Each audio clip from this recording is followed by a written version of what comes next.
The Telltale Heart by Edgar Allan Poe. True, nervous. Very, very dreadfully nervous I had been, and am. But why will you say that I'm mad? The disease had sharpened my senses, not destroyed, not dulled them. Above all was the sense of hearing acute. I heard all things in the heaven and in the earth. I heard many things in hell. How then am I mad? Hearken and observe how healthily, how calmly I can tell you the whole story. It's impossible to say how first the idea entered my brain, but once conceived, it haunted me day and night. Object there was none. Passion there was none. I loved the old man. He'd never wronged me. He'd never given me insult. For his gold had no desire. I think it was his eye. Yes, it was this. One of his eyes resembled that of a vulture. A pale blue eye with a film over it. Whenever it fell upon me, my blood ran cold. And so by degrees, very gradually, I made up my mind to take the life of the old man, and thus rid myself of the eye forever. Now, this is the point. You fancy me mad. Madmen know nothing. But you should have seen me. You should have seen how wisely I proceeded. With what caution, with what foresight, with what dissimulation I went to work. I was never kinder to the old man than during the whole week before I killed him. And every night, about midnight, I turned the latch of his door and opened it. Oh, so gently. And then when I'd made a sufficient opening for my head, I put in a dark lantern, all closed so that no light shone out, and then I thrust in my head. Oh, you would have laughed to see how cunningly I thrust it in. I moved it slowly, very, very slowly, so that I might not disturb the old man's sleep. It took me an hour to place my whole head within the opening, so far that I could see him as he lay upon his bed. Would a madman have been as wise as this? And then, when my head was well in the room, I undid the lantern cautiously. Oh, so cautiously. Cautiously, for the hinges creaked. Then I undid it just so much that a single thin ray fell upon the vulture eye. And this I did for 7 long nights, every night, just at midnight. But I found the eye always closed, and so it was impossible to do the work. For it was not the old man who vexed me, but his evil eye. And every morning, when the day broke, I went boldly into the chamber and spoke courageously to him, calling him by name in a hearty tone, and inquiring how he had passed the night. So you see, he would have been a very profound old man indeed, to suspect that every night, just at 12, I looked in upon him while he slept. Upon the 8th night, I was more than usually cautious in opening the door. A watch's minute hand moves more quickly than did mine. Never before that night had I felt the extent of my own powers, of my sagacity. I could scarcely contain my feelings of triumph. To think that there I was, opening the door little by little, and he not even to dream of my secret deeds or thoughts. I fairly chuckled at the idea, and perhaps he heard me, for he moved on the bed suddenly, as if startled. Now, you may think that I drew back, but no. His room was as black as pitch with a thick darkness, for the shutters were close fastened through fear of robbers, and so I knew that he could not see the opening of the door, and I kept pushing it on, steadily, steadily. I had my head in and was about to open the lantern when my thumb slipped upon the tin fastening, and the old man sprang up in the bed crying out, "Who's there?" I kept quite still and said nothing. For a whole hour I did not move a muscle, and in the meantime I did not hear him lie down. He was still sitting up in bed, listening, just as I've done, night after night, hearkening to the death watches in the wall. Presently I heard a slight groan, and I knew it was the groan of mortal terror. It was not a groan of pain or of grief.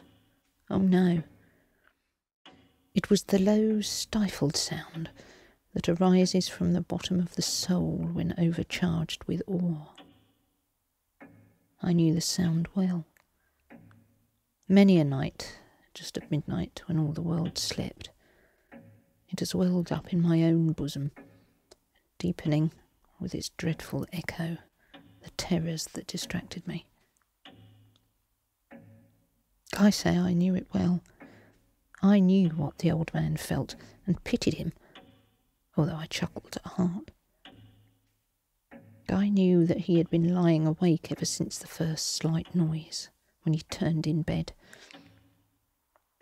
His fears had been ever since growing upon him. He'd been trying to fancy them causeless, but could not. He'd been saying to himself, "It's nothing but the wind in the chimney. It's only a mouse crossing the floor." Or, "It's merely a cricket which made a single chirp." Yes, he'd been trying to comfort himself with those suppositions, but he had found all in vain. All in vain, because death, in approaching him, had stalked with his black shadow before him and enveloped the victim. And it was the mournful influence of the unperceived shadow that caused him to feel, although he neither saw nor heard, to feel the presence of my head within the room. When I had waited a long time, very patiently, without hearing him lie down, I resolved to open a very, very little crevice in the lantern. So I opened it. Oh, you cannot imagine how stealthily, until at length a single dim ray, like the thread of a spider, shot out from the crevice and fell upon the vulture eye. It was open, wide open, and I grew furious as I gazed upon it. I saw it with perfect distinctness, a dull blue with a hideous veil over it that chilled the very marrow in my bones, but I could see nothing else of the old man's face or person, for I had directed the ray, as if by instinct, precisely upon the damned spot. And now, have I not told you that what you mistake for madness is but over-acuteness of the senses? Now, I say, there came to my ears a low, dull, quick sound, such as a watch makes when enveloped in cotton. I knew that sound well too. It was the beating of the old man's heart. It increased my fury, as the beating of a drum stimulates the soldier into courage. But even yet I refrained and kept still. I scarcely breathed. I held the lantern motionless. I tried how steadily I could maintain the ray upon the eye. Meantime, the hellish tattoo of the heart increased.